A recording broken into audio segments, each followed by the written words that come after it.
left and right. Here we have the ladder. This is how the men entered and exited the boat. It goes up to the conning tower, and if you look up, you're able to see periscope views. Days leading up to the attack, the men were surfaced on the Atlantic. That's when they noticed Captain Dan Gallery and his men coming over the horizon. Captain Longa then ordered a crash dive, which is a little different than a normal dive. The crash dive is different because half the men who are not at their diving stations, they're ordered to the front of the boat. Their weight allows the boat to submerge in 37 seconds if it's done properly.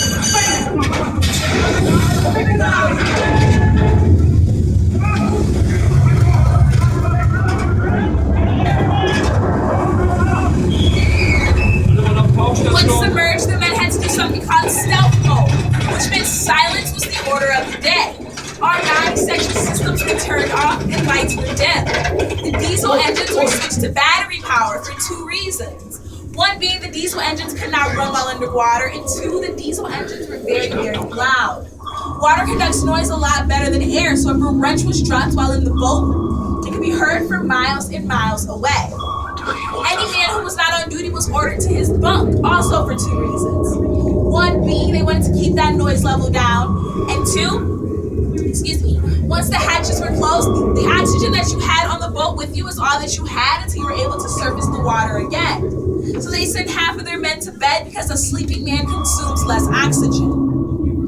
The noise that we are listening to now, this let the men know that they were no longer doing the hunting and instead they were being the hunted. They listened to this noise grow louder and louder for 2 nights straight.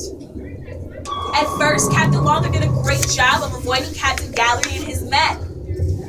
At one time, he did order his men to dive their boat 500 feet. 755 feet is crush depth. You never wanted to go that far, otherwise the boat would be crushed like an aluminum can.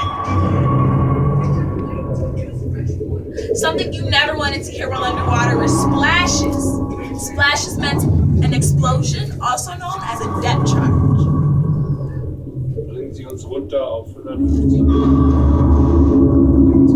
The deeper the boat goes into the ocean, the louder you can hear the water pressure build up on the outside of the boat.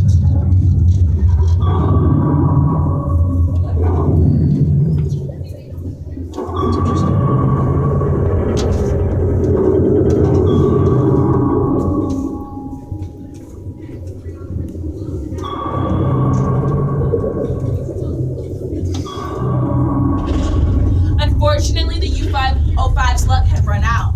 The U-505 was now under attack. Lights began to flicker and everything began to malfunction. The only thing that the men could do was to hold on to something and pray that they were able to see the light of day again. But during the attack, one of the rudders was jammed. So that meant that the boat could no longer maneuver left or right. Captain Longa only had one choice, and that was to surface his boat. Remember, 755 feet is crush depth. Surfacing his boat, he knew that the U.S. Navy would be surrounding him, but he had no other choice. He had to save himself as well as his men. He surfaced his boat, climbed up this ladder to the conning tower, and stood deck with 19-year-old Godfrey Fisher.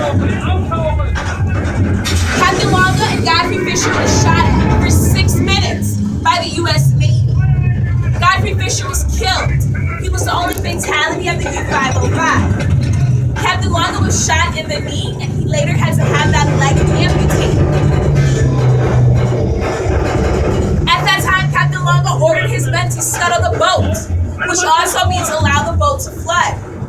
His men opened the sea strainer, climbed up the ladder to the conning tower, and were captured by the Americans. Now, with the Germans gone, the Americans came down, but the Americans had a few problems. Since the sea strainer was open, the boat began to flood. Since the rudders were jammed, the boat was spinning in a circle uncontrollably on the surface of the water. And before the Germans left, they had hid 14 booby traps. Luckily, one of the Americans was able to spot the sea strainer.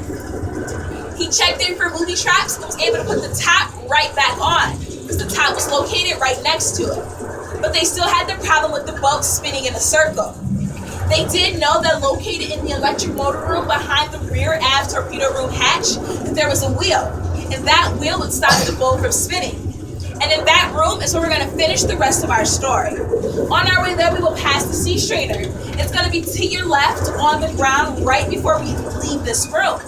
We're going to go into the diesel room and make our way into the electric motor room. I want to remind you all to please watch your heads and stay on the right side. That's your right. The right side of the boat, please. Thank you.